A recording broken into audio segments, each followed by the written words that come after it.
வணக்கம். இது people English series. இந்த வீடியோல நாம ஹாவ் வச்சு வர்ற 5 முக்கியமான ஃப்ரேசல் வெர்ப்ஸ் தெரிஞ்சுக்க போறோம்.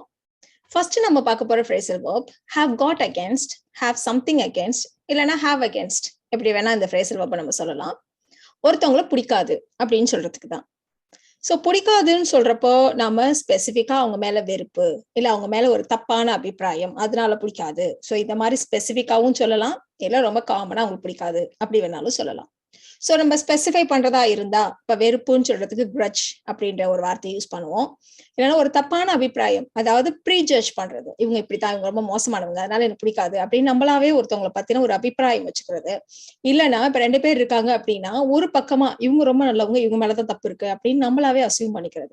சோ இதை நம்ம prejudice அப்படின்ற வார்த்தையை வச்சு சொல்லுவோம். சோ இந்த மாதிரி நம்ம ஸ்பெசிஃபை பண்ணியும் சொல்லலாம், இல்ல சம்திங் அப்படின்ற வார்த்தையை வச்சும் நம்ம சிம்பிளா இந்த வேலையை முடிச்சிடலாம். இப்போ பக்கத்து வீட்டுக்கார் மேல அவளுக்கு வெறுப்பு. She has got a grudge against her neighbor. She has got a grudge against her neighbor. இப்படியும் சொல்லலாம். இல்லனா she has got something against her neighbor அப்படின்னு வேணாலும் நம்ம சொல்லலாம். அவன் மேல அவனுக்கு ஒரு தப்பான அபிப்பிராயம் இருக்கு, அதனால அவனுக்கு பிடிக்கவே மாட்டேங்குது. சோ இவனாவே அசியூம் பண்ணிட்டு இவ இப்படித்தான் அப்படின்னு வச்சுட்டு ஒரு தப்பான அபிப்பிராயத்துல பிடிக்காம போறது.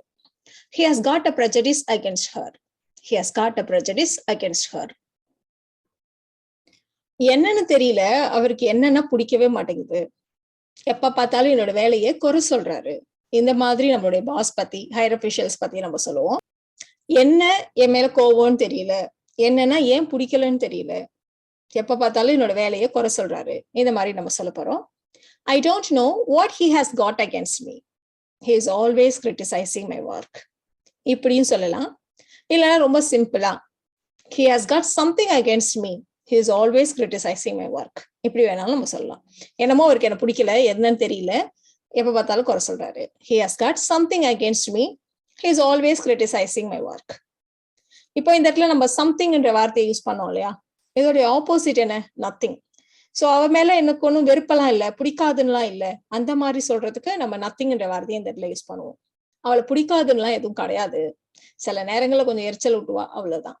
சோ இந்த மாதிரி நம்ம சிம்பிளா சொல்லிடுவோம். I have got nothing against her personally. She just irritates me sometimes. I have got nothing against her personally. Personally, எனக்கு அவ மேல வெறுப்பெல்லாம் எதுவும் கிடையாது, பிடிக்காதுலாம் எதுவும் கிடையாது அப்படின்னு சொல்றதுக்கு I have got nothing against her personally. She just irritates me sometimes. இப்போ நாம ரெண்டாவது பார்க்க போற இந்த phrasal verb have around. Have around அப்படின்ற இந்த phrasal verbக்கு 2 அர்த்தம் இருக்கு. ஒண்ணு, யாரையாவது இல்ல எதையாவது ஒரு பொருளை நம்ம பக்கத்திலேயே கை கட்டின தூரத்துல வச்சுக்கிறது. சோ இதை நம்ம ஹேவ் அரவுண்ட்னு சொல்லுவோம்.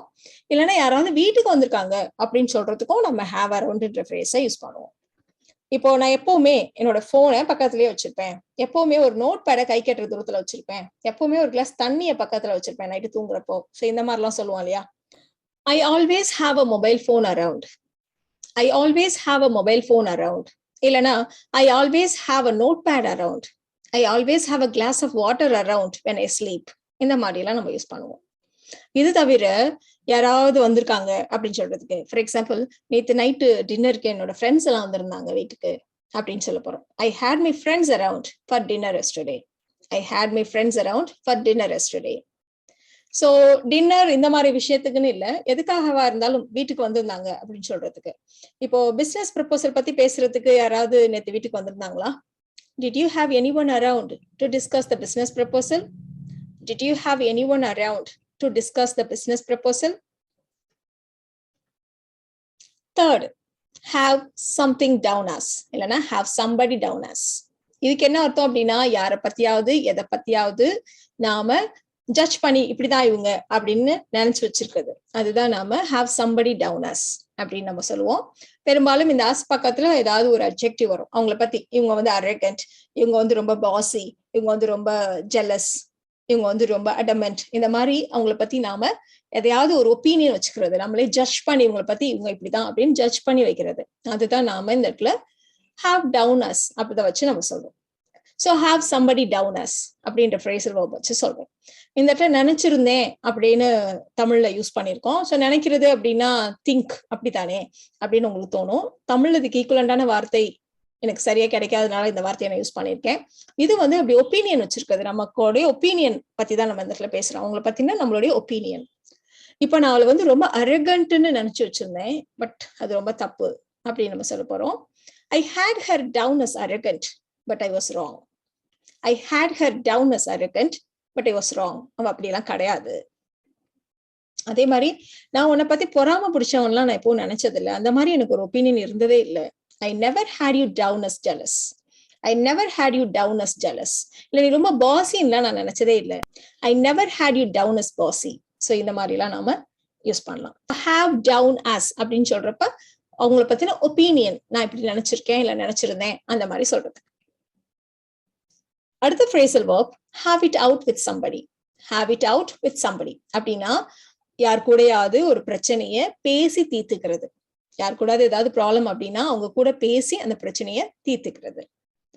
ஃபார் எக்ஸாம்பிள், என்னோட ரூம்மேட் எப்ப பார்த்தாலும் லேட்டா தான் வருவாரு, அதனால என்னோட தூக்கம் ரொம்ப அஃபெக்ட் ஆகுது. இன்னைக்கு எப்படியாவது இந்த விஷயத்த பத்தி அவர்கிட்ட பேசி தீர்த்துக்கிறதுன்னு நான் முடிவு பண்ணிட்டேன். My roommate is always late and I have decided to have it out with her. My roommate is always late and I have decided to have it out with her. அதே மாதிரி பக்கத்து வீட்டுல ஒரு மரம் இருக்கு, அந்த மரத்தோட கிளை எங்க வீட்டு பக்கம் வந்து நிறைய குப்பை கொட்டுது, அதை கூட்டி அள்ள முடியல அப்படின்னு யாருக்கிட்டயாவது நம்ம குறை சொல்லிட்டு இருக்கோம் அப்படின்னா, அப்படி ஏதாவது பிரச்சனை இருந்தா அவங்க கிட்டயே சொல்லிடு, பேசி தீர்த்துக்கோ, இப்படியே இதை வளர்த்துட்டே போனீங்கன்னா நாளைக்கு பெரிய கோவமா பெரிய சண்டையில வந்து நின்னுற போகுது அப்படின்னு அவங்க சொல்றாங்கன்னு வச்சுக்கோங்க. So if you have any issues with the neighbor's tree, you better have it out with him. If you have any issues with the neighbor's tree, you better have it out with him. அவரோட பிரச்சனையை பேசி தீர்த்துக்கோ. பெரும்பாலும் ஃப்ரெண்ட்லியா பேசி தீர்த்துக்கிறது தான். சில சமயங்கள் அது ஆர்குமெண்டா கூட ஆகலாம், பட் நம்ம ஃப்ரெண்ட்லியா ஒரு பேசி பிரச்சனையை சுமூகமா தீர்த்துக்கிறதுக்கு தான் நம்ம இந்த have it out with someone அப்படின்ற இந்த phrasal verb நாம யூஸ் பண்ணுவோம். அடுத்தது have someone in. இந்த phrasal verb என்ன அர்த்தம்? இந்த phrasal verb-ஐயும் நம்ம ரெண்டு அர்த்தங்கள்ல யூஸ் பண்ணலாம். ஒன்னு, ஏதாவது ஒரு சர்வீஸ் ப்ரொவைடர் வீட்டுக்கு வந்திருக்காங்கன்னு சொல்றதுக்கு. சர்வீஸ் ப்ரொவைடர் அப்படிங்கிறப்போ பிளம்பரோ இல்ல ஒரு எலக்ட்ரீஷியனோ இல்ல ஒரு பில்டரோ ஏதோ ஒரு ஒர்க் பண்றதுக்காக நம்ம வீட்டுக்கு வந்திருக்காங்க அப்படின்னு சொல்றதுக்கு தான் இந்த phrasal verb நம்ம யூஸ் பண்ணுவோம். ஃபார் எக்ஸாம்பிள், எங்க வீட்டுல ட்ரைனேஜ் பைப்ஸ் எல்லாம் கொஞ்சம் ப்ராப்ளமா இருக்கு, லீக் ஆகுது, அதை சரி பண்றதுக்காக பிளம்பர் வீட்டுக்கு வந்திருக்காரு அப்படின்னு நம்ம சொல்ல போறோம். So we have a plumber in to mend the drainage pipes. We have a plumber in to mend the drainage pipes. இப்ப அதே மாதிரி பில்டர்ஸ் வர போறாங்க, இந்த வாரத்துல building work construction work start பண்றதுக்கு பில்டர்ஸ் வர்றாங்க வர போறாங்க. ஸோ அந்த மாதிரி நம்ம சொல்ல போறோம். We'll have the builders in this week. We'll have the builders in this week. So அதே மாதிரி இப்போ வாஷிங் மிஷின் இன்ஸ்டால் பண்ணணும், எலக்ட்ரீஷியன் வராரு அப்படின்னா we'll have the electrician in to install the washing machine. So இந்த மாதிரிலாம் நம்ம யூஸ் பண்ணுவோம். இதே விஷயத்த நாம ஃப்ரெண்ட்ஸ் வந்திருந்தாங்க அப்படின்னு சொல்றதுக்கும் இல்ல ஃப்ரெண்ட்ஸ் வந்திருக்காங்க அப்படின்னு சொல்றதுக்கும் நாம have someone in அப்படின்ற இந்த phrasal verb நம்ம யூஸ் பண்ணலாம். So we had a few friends in for dinner last Sunday. போன சண்டே டின்னருக்கு சில ஃப்ரெண்ட்ஸ் எல்லாம் எங்க வீட்டுக்கு வந்திருந்தாங்க அப்படின்னு சொல்றதுக்கு we had a few friends in for dinner last Sunday. இது வந்து almost we had a few friends around for dinner last Sunday அப்படின்னு சொல்ற மாதிரி தான்.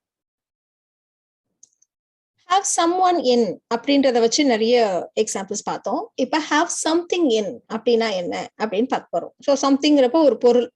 have something in அப்படின்னா வீட்டுல அந்த பொருள் இருக்கு, அந்த பொருள் இருக்கா, இந்த மாதிரி எல்லாம் கேட்கறதுக்கு, தேவையான அளவு அந்த பொருள் நம்ம வீட்டுல இருக்கா அப்படின்னு கேட்கறதுக்கு have got something in அப்படின்ற மாதிரி நம்ம யூஸ் பண்ணுவோம். ஸோ இதுல பாத்தீங்கன்னா have got something in இந்த மாதிரி நம்ம யூஸ் பண்ணுவோம்.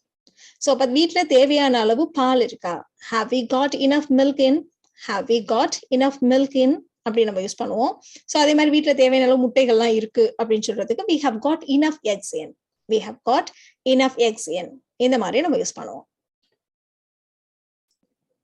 ஸோ இந்த வீடியோல நாம have வச்சு வர 5 முக்கியமான phrasal verbs கத்துக்கிட்டோம். பொதுவா phrasal verbs கான்வர்சேஷன்ல தான் நம்ம யூஸ் பண்ணுவோம், ஸ்போக்கன்ல தான் யூஸ் பண்ணுவோம். டாக்குமெண்ட்ஸ்ல எல்லாம் அதை நம்ம யூஸ் பண்ணக்கூடாது, ஏன்னா அதெல்லாம் இன்ஃபார்மல். ஸோ இந்த வீடியோ உங்களுக்கு யூஸ்ஃபுல்லா இருக்கும்னு நினைக்கிறேன். Thank you so much.